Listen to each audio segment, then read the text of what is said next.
brought to you by Summercool. Pack कर दे summer cool. Summer cool cooler हवा ऐसी छोड़े पूरी फैमिली को ठंडक से जोड़े। समरकूल लाइफ बनाए वंडरफुल। आज भारत की राजनीति में बहुत बड़ा दिन है, ऐतिहासिक दिन है, क्योंकि आज के दिन जो माननीय न्यायालय ने आम आदमी पार्टी के सुप्रीमो, आम आदमी पार्टी के नेशनल कन्वीनर अरविंद केजरीवाल साहब 23 वो लोग जिनको झूठे केस डालकर जेल में डाल दिया गया था, शराब घोटाला उस पर नाम देकर, ताकि आम आदमी पार्टी को रोका जा सके। आम आदमी पार्टी जो पूरे देश में फैलती जा रही है उसको रोका जा सके।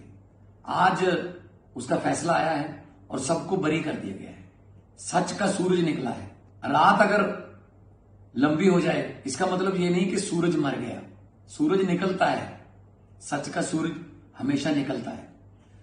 तो मैं बधाई देना चाहूंगा उन लोगों को जिन्होंने दुआएं की, क्योंकि दुआओं का असर होता है, जिन्होंने मन्नतें मांगी, और उन लोगों को बहुत बहुत बधाई देना चाहूंगा जो देश में ईमानदार राजनीति के समर्थक हैं। आज कोर्ट ने फैसला सुनाया तो उसके बाद सीबीआई की कार्यशैली पर क्वेश्चन मार्क उठने लगे हैं। क्या आकाओं के कहने पर किसी को भी अंदर कर देते हैं? इलेक्शन के समय किसी को भी अंदर कर दो। हमारी पूरी आम आदमी पार्टी की डिसीजन मेकिंग टीम को अंदर कर दिया गया ताकि वो दिल्ली की इलेक्शन को अच्छे तरीके से ना लड़ सकें। दिल्ली जीतनी है। ऐसे सत्ता जो है मिल तो जाएगी लेकिन ज्यादा देर रहेगी नहीं। ऐसे एक ना एक दिन तो सच बाहर आ ही जाता है। हुकूमत वो करते हैं जिनका दिलों पर राज होता है। यूं कहने को तो मुर्गे के सर पे भी ताज होता है। अरविंद केजरीवाल लोगों के दिलों पर राज करते हैं, इसीलिए लोग उनके साथ हैं। चाहे गुजरात, चाहे पंजाब, चाहे गोवा, मध्य प्रदेश, जहां भी जाते हैं लोग अरविंद केजरीवाल को देखने आते हैं, सुनने आते हैं, क्योंकि वो सच बोलता है। और हमने कोई पार्टी पैसे कमाने के लिए नहीं बनाई थी। हम लोग तो पहले ही अपने अपने प्रोफेशन में अच्छे पैसे कमा रहे थे, अपने घर की जो रोटी खा रहे थे, कमाई कर रहे थे। अरविंद केजरीवाल इनकम टैक्स के ज्वाइंट कमिश्नर थे, उनकी धर्मपत्नी इनकम टैक्स की ज्वाइंट कमिश्नर थी। मैं एक आर्टिस्ट था, फेमस आर्टिस्ट था, बॉलीवुड में था मैं। मनीष सिसोदिया पत्रकार थे। हम तो बहुत बड़ी अच्छे तरीके से अपना घर चला रहे थे। हमें क्या लेना देना था राजनीति से, ये इल्जामों से, ये फालतू की आलोचना से। लेकिन देश के लिए हमारा फर्ज बनता है कि कोई तो विरोध करे ना इनका। ये तो मिलकर खेल रहे थे।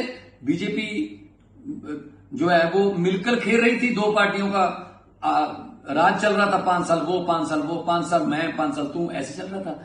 अब तीसरे को नहीं आना देना चाहते थे।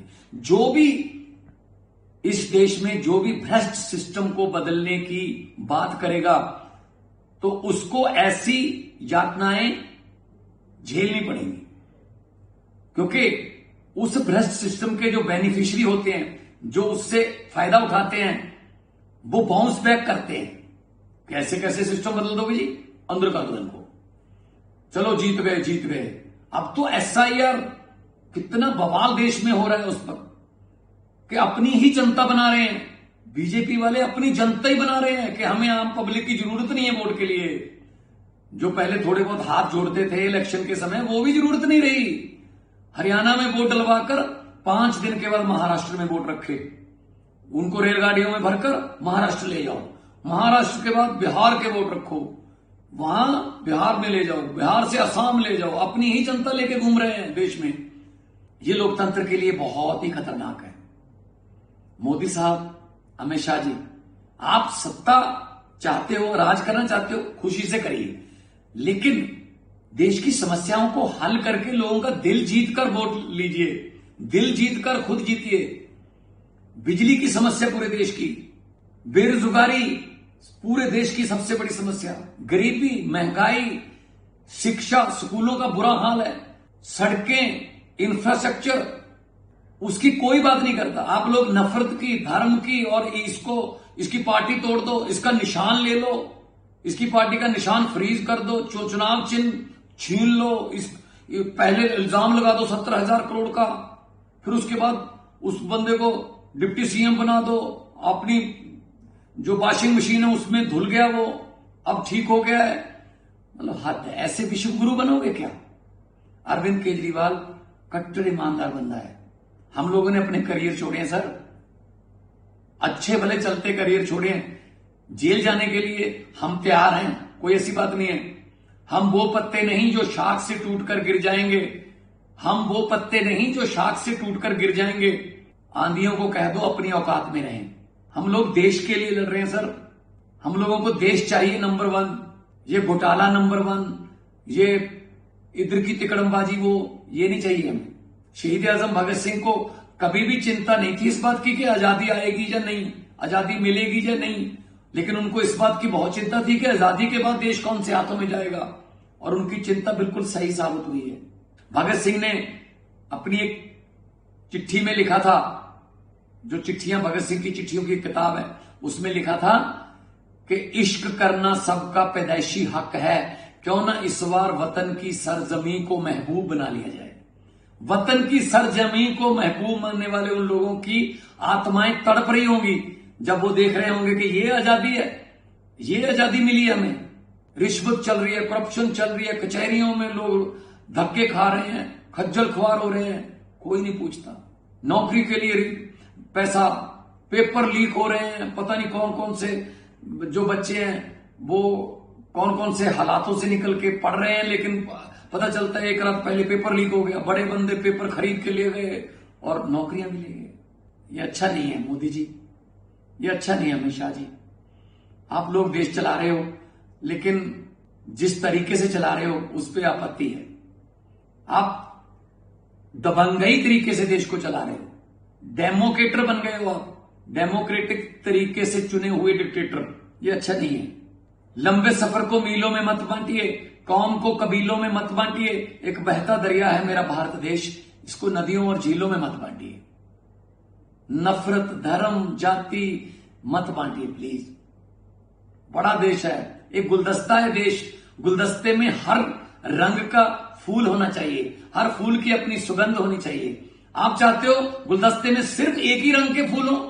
गुलदस्ते में अगर एक ही रंग के फूल हो तो ज्यादा देर उसको देखा नहीं जा सकता सर, मन उब जाता है। डेमोक्रेटिक राइट है, आप भी लड़िए, हम भी लड़ेंगे। आप अपना काम बताइए, हम अपना काम बताइए। दिल्ली में 30,000 करोड़ का बजट था जब अरविंद केजरीवाल जी ने सरकार संभाली। तो जब तक 2025 में आप आए तब तक 66,000 करोड़ का बजट हो चुका था।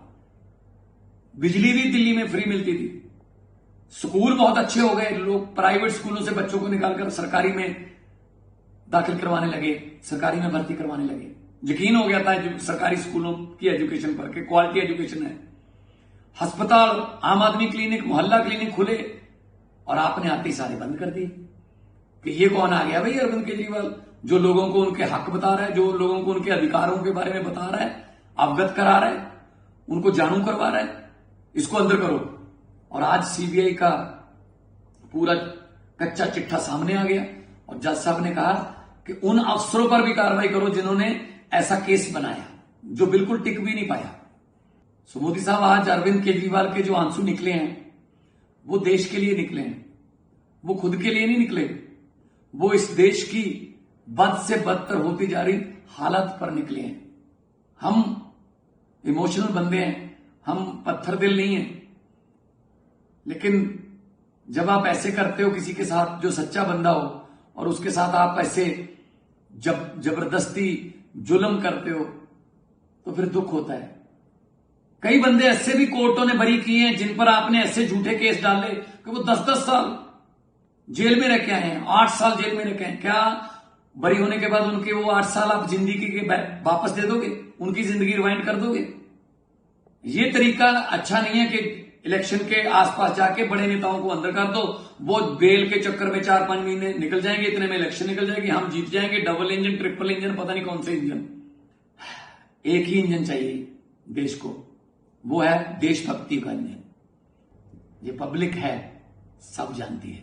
इनकलाब जिंदाबाद।